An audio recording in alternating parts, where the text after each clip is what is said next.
Right now, one man is dead after a standoff with SWAT in Douglas County overnight. This is a breaking story this morning that started late last night. Denver 7's Amanda Del Castillo is live on the scene. And Amanda, what is the latest update that you've received from police this morning?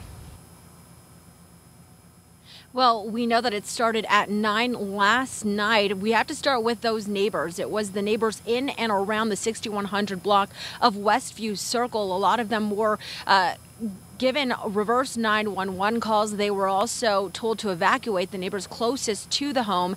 The reason for it was that 9 o'clock call. It happened last night when Douglas County Sheriff's deputies got on scene. That man started firing through walls at the sheriff's deputies. We're told that none of the deputies fired at the suspect. SWAT was also on scene. They tell us that the man had an arsenal of multiple guns, including long guns and handguns. The reason for the evacuation is because those long guns have a range that can reach up to a mile, and we're a mile away from where this all happened.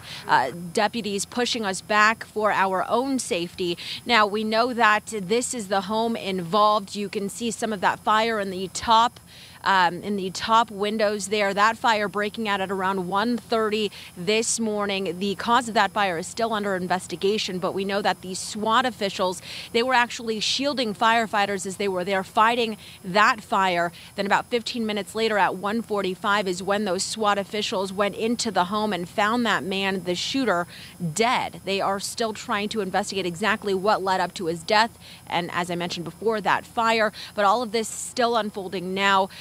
Sheriff's deputies still keeping us pretty far away from the scene because of all of that activity. They had a command center set up at Ponderosa High School that is now cleared out, but they tell us that the scene is still very active and they don't want us nearby. Neighbors, again, returning home after that evacuation, and those 911 calls forced them to stay in place. I'm reporting live from Parker. Amanda Del Castillo, Denver 7.